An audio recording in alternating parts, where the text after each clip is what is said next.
우리 시간 경건한 마음으로 주님 앞에 같이 예배를 드리시겠습니다. 기도하겠습니다. 여호와는 나의 힘과 방패이시니 내 마음이 그를 의지하여 도움을 얻었도다. 사랑의 하나님 감사합니다. 우리의 힘이 되어주시고 우리를 방패로 보호하여 주시는 주님, 매일의 삶 가운데 주님과 동행하는 삶을 살기를 원합니다. 말씀이 우리 삶의 방패가 되게 하시고 기도가 우리를 보호하는 힘이 되게 하여 주시옵소서. 오늘 이 예배 위에 함께 하실 것을 믿으며 모든 말씀 예수님의 이름으로 기도드렸습니다. 아멘.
오늘 나눌 하나님의 말씀은 요한복음 3장 22절부터 30절까지의 말씀입니다. 그 후에 예수께서 제자들과 유대 땅으로 가서 거기 함께 요하시며 세례를 베푸시더라. 요한도 살렘 가까운 에논에서 세례를 베푸니 거기 물이 많음이라. 그러므로 사람들이 와서 세례를 받더라. 요한이 아직 옥에 갇히지 아니하였더라.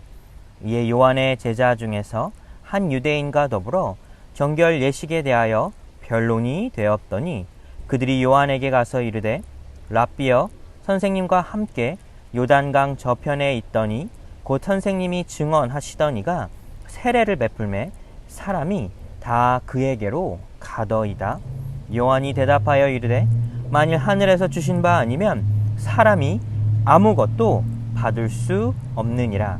내가 말한 바 나는 그리스도가 아니요 그의 앞에 보내심을 받은 자라고 한 것을 증언할 자는 너희니라. 신부를 취하는 자는 신랑이나 서서 신랑의 음성을 듣는 친구가 크게 기뻐하나니 나는 이러한 기쁨으로 충만하였노라. 그는 흥하여야 하겠고 나는 쇠하여야 하리라 하니라. 아멘. 오늘 본문에 나오는 이 세례 요한은 성경의 많은 인물들 가운데 중에 가장 특별한 사람 중에 한 사람이라 할 수가 있습니다. 그의 사역 자체가 굉장히 특별했습니다. 그는 이사야서의 예언의 말씀처럼 광야에서 외치는 자의 목소리가 되어 사람들이 그에게서 이 회개의 세례를 받았습니다. 요한은 또한 어려서부터 어머니 엘리사벳에게 경건한 신앙의 삶을 배우게 되었고 그는 자라면서 특별한 사람이 되었습니다. 생각해보면 그의 사역의 기간은 상대적으로 짧았으나 또 그의 마지막은 어떻게 보면 처참한 최후를 당하기도 했으나 그는 예수님을 알리는 자의 역할을 감당하는 것에 최선을 다하였고 주님도 그를 특별하게 여겼습니다. 그는 예수님 직전에 세상에 와 예수님이 메시아라는 사실을 사람들에게 전했습니다. 마치 길을 알려주는 사인포스트와 같이 그의 사역 자체가 예수님의 길을 가르쳐주는 그런 영적인 사인포스트가 되었던 것입니다. 그렇습니다. 세례 요한은 예수님께서 메시아로서의 사역을 잘 감당할 수 있도록 그 먼저의 길을 열어놓은 사람이라 할 수가 있었습니다. 사실 아직 아무도 예수님을 모르는 때였습니다. 심지어 세례 요한조차 비록 예수님과 6개월 차이가 나는 친족이라 하지만 그를 메시아로서 제대로 알 수 있는 기회가 사실 세례 요한에게도 없었습니다. 하지만 그럼에도 불구하고 그는 예수님께서 메시아라는 사실을 깨닫게 되었고 그의 길을 닦아준 것입니다. 예수님은 세례 요한을 굉장히 특별하게 평가하셨습니다. 마태복음 11장 11절에 보시면 예수님께서는 이렇게 말씀하십니다. 여자가 낳은 자 중에 세례 요한보다 큰 이가 일어남이 없도다. 예수님께서 이 세상에 태어난 모든 사람 중에서 세례 요한이 가장 특별하고 큰 인물이라 극찬을 하신 것입니다. 사실 예수님께 이러한 극찬을 받은 인물은 세례 요한 하나뿐입니다. 정말 특별한 사람이었고 그의 사역 자체가 특별한 사역이라 할 수가 있습니다. 오늘 본문을 보면 세례 요한의 또 다른 특별한 점을 발견할 수가 있습니다. 바로 그가 그의 삶에 대한 태도입니다. 오늘 본문 27절에 보시면 요한이 대답하여 이르되 만일 하늘에서 주신 바 아니면 사람이 아무것도 받을 수 없느니라. 오늘 본문의 배경은 이렇습니다. 세례 요한이 이 요단 강가 근처 에논이라는 곳에서 세례를 베풀고 있었습니다. 사람들이 그에게 나와 회개의 세례를 받았습니다. 그런데 같은 시기에 예수님께서도 제자들과 함께 요단 강가로 오셔서 세례를 베푸셨습니다. 그런데 많은 사람들이 예수님에게 몰려가기 시작했습니다. 그래서 이런 모습을 보던 세례 요한의 제자들은 세례 요한에게 이 사실을 전하게 되었습니다. 그들의 이야기를 들어보면 그들에게서 실망하는 것을 발견할 수가 있습니다. 라비어 선생님과 함께 요단강 저편에 있더니 곧 선생님이 증언하시더니가 세례를 베풀매 사람이 다 그에게로 가더이다. 이 말 속에는 세례 요한의 제자들의 불편한 마음, 실망한 마음이 내포되어 있습니다. 그들은 세례 요한이 메시아라고 증언했던 예수님에 대하여 인정하고 싶지 않은 그 마음이 있었습니다. 그래서 예수라고 이름을 부르지 않았습니다. 또 메시아라는 표현도 사용하지 않았습니다. 고작 선생님이 증언하시더니 라고 돌려서 예수님을 표현하게 된 것입니다. 그리고 저들은 세례 요한보다 예수님이 인기가 더 높아지는 것에 대하여 시기하는 마음이 있었습니다. 그래서 사람들이 다 그에게로 가더이다 이렇게 말하게 된 것입니다. 그 전에는 많은 사람들이 세례 요한에게 나와 그에게 세례를 받았으나 이제는 많은 사람들이 세례 요한에게 나오는 것이 아니라 예수님께로 가고 있다는 것입니다. 그리고 그것에 그들이 속이 상한다는 것입니다. 오늘 본문을 보면 제자들의 이런 보고를 듣고 세례 요한은 이렇게 답을 합니다. 만일 하늘에서 주신 바 아니면 사람이 아무것도 받을 수 없느니라. 예수님께서 세례를 베푸시는 것은 예수님께서 하나님께로부터 온 그 권위로 사람들에게 세례를 베푸시기에 예수님께로 모여든다는 것입니다. 이 말에는 세례 요한은 예수님을 메시아로 인정하는 것입니다. 그렇습니다. 세례 요한은 예수님께서 세례를 베푸실 때 사람들이 자기에게 찾아오는 것이 아니라 예수님께로 모여드는 것을 보고 그의 마음에 시기하는 마음을 갖거나 질투하는 마음을 갖지 않게 되었습니다. 오히려 예수님의 권위를 인정했습니다. 그리고 사람들이 예수님께로 모여드는 것에 대하여 어떻게 보면 당연하게 여겼다는 것입니다. 우리는 이 말씀에서 세례 요한은 예수님을 최초로 인정한 사람이라는 것을 알 수가 있습니다. 아직 그 누구도 예수님이 누구인지 알아보지 못하고 있었을 그때 하나님의 권위를 받으신 분이라는 것을 세례 요한은 알고 있었다는 것입니다. 그리고 이 점을 예수님은 또 특별하게 요한을 여기시게 된 것입니다. 우리가 세상을 살며 참 힘든 것들이 있습니다. 특별히 경쟁의 사회를 살다 보면 남을 인정하고 받아주는 것이 참 힘든 세대입니다. 극심한 경쟁이 가득한 이 세대를 살아가다 보면 사실 누군가를 받아주고 인정하는 것이 결코 쉬운 일이 아닙니다. 우리는 우리 자신이 누군가에게 인정받기는 원하나 누군가를 인정하고 있는 그대로 받아주는 것에 대하여서는 어려움을 느끼게 됩니다. 내가 더 올라갈 수 있다라 생각이 듭니다. 또 그런 상황 가운데에서 누군가를 인정해주고 그를 존중해 준다는 것은 사실 쉬운 일이 아닙니다. 그렇습니다. 우리 신앙의 삶도 마찬가지입니다. 우리 신앙의 삶은 우리가 철저하게 낮아짐을 통해 예수님이 높아지는 삶입니다. 내가 나를 드러내려 한다면, 내 것을 남에게 드러내고자 한다면 결국 하나님께서 내 삶을 통해 드러나실 수가 없다는 것입니다. 더 나아가 오늘 본문 29절에 요한은 또 이렇게 이야기합니다. 신부를 취하는 자는 신랑이나 서서 신랑의 음성을 듣는 친구가 크게 기뻐하나니 나는 이러한 기쁨으로 충만하였노라. 세례 요한은 자신의 마음을 한 가지의 비유로 설명합니다. 당시 팔레스타인 지역의 결혼식에 관한 비유입니다. 당시 결혼식에서는 신랑의 친구들이 이 결혼식에 참가해 특별한 역할을 맡게 됩니다. 바로 이 들러리의 역할을 하는 것입니다. 신랑이 결혼 예식을 치르는 동안 신부 집으로 향할 때 이 신랑의 친구들이 함께 들러리로 가게 됩니다. 그리고 늦은 저녁 어둠을 밝히며 신부의 집을 찾아가게 됩니다. 무사히 신부의 집에 도착하게 되었을 때 신랑과 신부가 만나게 되어 행복한 결혼식을 치르게 되는 것입니다. 그리고 이때 들러리 역할을 했던 신랑의 친구들은 자신의 역할을 성실하게 수행한 것에 대하여 기뻐한다는 것입니다. 지금 세례 요한의 마음이 바로 이 신랑의 친구들의 마음과 같다는 것입니다. 본인의 역할은 메시아의 길을 예비하는 그 사명을 가지고 있었습니다. 그리고 이제 메시아가 본격적으로 세상에 오셔서 사역을 시작하게 되었습니다. 백성들이 메시아를 알아보게 되고 그에게로 나아가게 됩니다.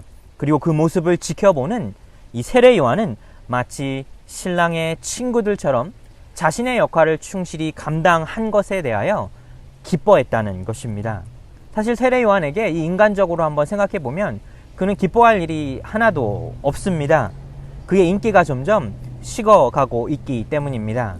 어떻게 보면 라이벌이라 할 수 있는 예수님이 등장하게 되었고 그에게 많은 사람들이 나아가고 있었습니다. 자신을 따르던 많은 제자들마저도 이제는 불안해하고 예수님께 가고 있는 상황이었습니다. 그동안 자기가 쌓아놓았던 모든 것들이 다 무너지고 있는 그런 순간이라 볼 수가 있습니다. 하지만 세례 요한은 기뻐했습니다.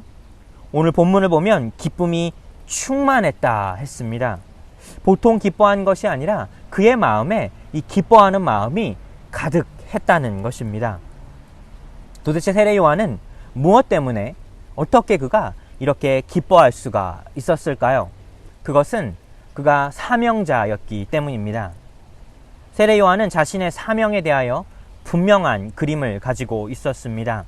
예수님의 길을 준비하고 예비하여 예수님이 메시아로 이 땅에 오시고 사역을 시작하게 되면 자신의 모든 사명을 다 이루게 된 것입니다. 그리고 다 이룬 사명에 대하여 그는 기뻐했다는 것입니다.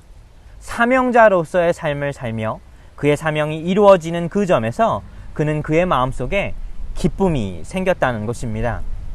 성경을 보면 사도 바울 역시 복음의 사역에 대하여 또 그의 사명에 대하여 이렇게 이야기한 적이 있습니다. 빌립보서 1장 17절과 18절에 보시면 그들은 나의 매임에 괴로움을 더하게 할 줄 생각하여 순수하지 못하게 다툼으로 그리스도를 전파하느니라. 그러면 무엇이냐? 거칠애로 하나 참으로 하나 무슨 방도로 하든지 전파되는 것은 그리스도니 이로써 나는 기뻐하고 또한 기뻐하리라. 사도 바울은 로마 감옥에 투옥 중이었습니다. 그리고 빌립보 교회로부터 한 가지 소식이 들려오게 됩니다. 바울을 반대하던 이들이 열심히 전도하고 있었다는 것입니다. 그리고 교회 내에서 이 바울을 반대하는 반대파가 점점점 강해지고 있다는 소식을 듣게 되었습니다. 저들은 이렇게 바울을 괴롭게 하려 했다는 것입니다. 이 소식을 들은 바울의 반응이 전혀 예상하지 못한 반응이었습니다. 오히려 그 소식을 들은 바울은 기뻐했다는 것입니다. 그 이유는 어떤 상황이 되었던 설령 그 스스로를 반대하는 사람들이 늘어갈지언정 복음이 전파되는 것에 그리스도가 알려지는 것에 그는 기뻐했다는 것입니다. 더 많은 사람들이 예수 그리스도를 알아 구원받게 되었다는 그 사실에 기뻐하게 되었다는 것입니다. 그렇습니다. 바울의 사명은 예수님이 알려지는 것이었기에 본인 스스로가 어려움에 처할지언정 예수님이 알려지는 것에 대한 기쁨이 있었다는 것입니다. 그렇습니다. 사명자로서의 삶을 살며 사명이 이루어지는 것에 기뻐할 수 있습니다. 하나님께서 나에게 맡겨주신 일을 내가 헌신하여 충성되이 일하게 될 때, 또 그것이 이루어지게 될 때 그 안에서 얻을 수 있는 참된 기쁨이 있다는 것입니다. 사랑하는 여러분, 우리 크리스찬들은 이 세상에 사명자로서의 삶을 살게 되는 것입니다. 하나님이 우리 각자에게 주신 특별한 역할이 있기에 그 역할을 감당하게 될 때 그것을 통하여 얻는 우리 삶에 기쁨이 있다는 것입니다. 주님은 이런 기쁨을 맛보는 사람들을 특별하게 여기시고 그들을 들어 사용한다는 것입니다. 오늘 본문 30절에 보시면 요한은 이렇게 이야기합니다. 그는 흥하여야 하겠고 나는 쇠하여야 하리라. 세례 요한이 결론적으로 제자들에게 이렇게 말한 것입니다. 이 본문의 말씀을 조금 더 직역으로 해보자면 그분은 커져야 하고 나는 작아져야 한다는 것입니다. 세례 요한은 결혼식에서 신랑이 주인공이 되기 위해서는 들러리인 본인은 작아져야 한다 말하고 있습니다. 신랑이 주목을 받아야지 신랑의 들러리가 주목을 받아서는 안 된다는 것입니다. 실제로 세례 요한이 요단 강가에 나타나서 이 회개의 세례를 베풀기 시작하게 되었을 때 그의 사역은 확실하게 주님의 사역을 위한 영적인 들러리 사역과도 같았습니다. 메시아를 준비하고 또 신랑으로 맞이하기 위한 준비의 사역이었습니다. 그것이 귀한 사역이었고 그것이 그의 사명이었습니다. 그리고 메시아가 등장하게 되었고 세례를 베풀게 되었을 때 이제 더 이상 그가 주목받는 것이 아니라 메시아인 예수님께서 주목을 받아야 한다는 사실을 그는 깨닫고 알고 있었다는 사실입니다. 사랑하는 뉴욕 주소만교회 성도 여러분, 우리의 삶도 마찬가지입니다. 우리 삶의 주인은 예수 그리스도이십니다. 내 삶에 예수님이 커지고 내가 작아지는 삶을 살게 될 때 그 삶이 사명자의 삶이요, 사명을 이루는 자의 삶이라 할 수가 있습니다. 여러분의 삶은 어떻습니까? 여러분은 혹시 주님보다 여러분이 더 드러나기를 원하시지는 않으십니까? 우리 매일의 삶 가운데 주님과 동행하는 삶을 살며 주님을 따라오게 하는 삶을 살아가는 것이 아니라 우리가 주님을 따라가는 삶을 살아가야 한다는 것입니다. 주님께서 우리에게 주신 귀한 그 사명을 잘 감당하게 될 때 우리를 통하여 주님의 일이 이루어지게 된다는 사실입니다. 세례 요한은 짧은 인생을 살았으나 그는 철저하게 사명자로서의 삶을 살게 되었습니다.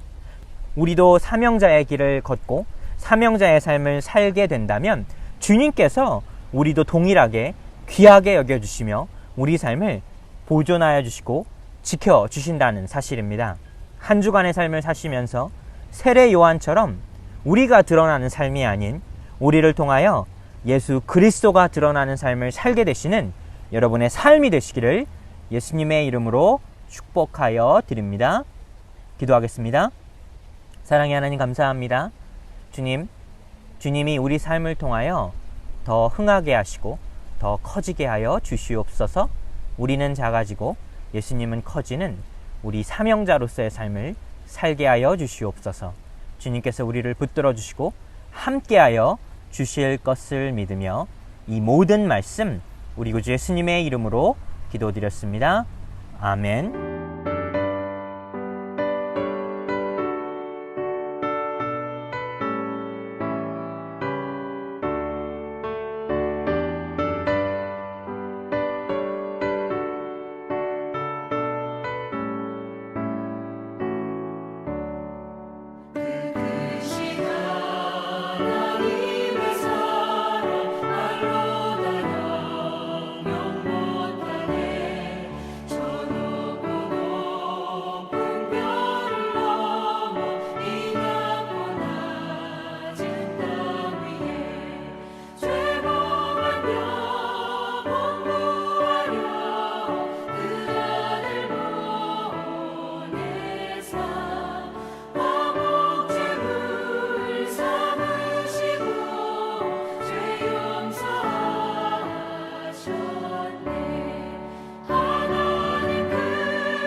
우리 시간 주기도문으로 오늘 예배를 마치겠습니다. 하늘에 계신 우리 아버지여, 이름이 거룩히 여김을 받으시오며 나라에 임하옵시오며 뜻이 하늘에서 이룬 것 같이 땅에서도 이루어지이다. 오늘날 우리에게 일용할 양식을 주옵시고 우리가 우리에게 죄진 자를 사하여 준 것 같이 우리 죄를 사하여 주옵시고 우리를 시험에 들게 하지 마옵시고 다만 악에서 구하옵소서. 대개 나라와 권세와 영광이 아버지께 영원히 있사옵나이다. 아멘.